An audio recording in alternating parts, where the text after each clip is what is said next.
Welcome back to the Active Wealth Show. I'm Ford Stokes, your Chief Financial Advisor. I've got Sam Davis here, our executive producer, with us. We're also talking about fees. So we want to reduce the fees. It's more of a guarantee. When you reduce fees out of your portfolio, you're going to hold on to more of your dollars. All of our listeners should ask themselves this important question: how much am I paying in fees on my retirement savings? I mean, do you know what your advisory and portfolio fees are? Do you know what your internal expense ratio is? Those are three different distinct fees that are coming out of your portfolio, and only two of them show up in your statement. But bottom line is, we're trying to become more fee efficient within your portfolio.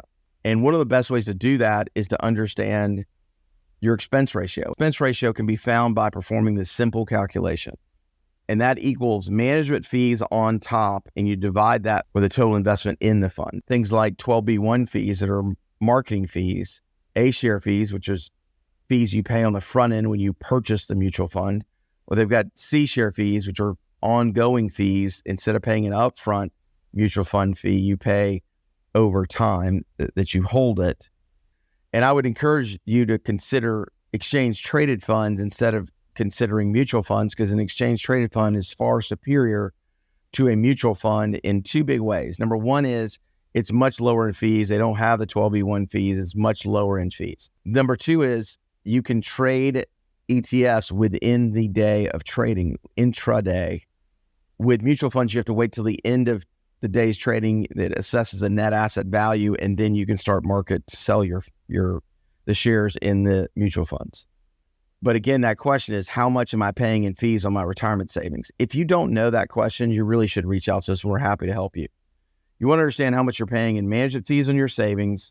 Also, many have no idea that their old advisor was overcharging for the management of their assets. We had a client, and she couldn't believe that her advisor was charging her 1.35% when we were charging 0.95%. And she was blown away. For 3 years, she'd been overpaying, and that's just money that she would have in her account if she stayed with us. Let's do everything we can to kind of seek to understand what's going on with our retirement portfolio. If you've been listening to us for a long time, we had several longtime listeners call in for the first time this past week. And, I just want to give a shout out to Brett. I want to give a shout out also to Asim. And also want to give a shout out to Julie and Ray as well. And we really appreciate you guys and gals reaching out to us this past week. And we look forward to working with you.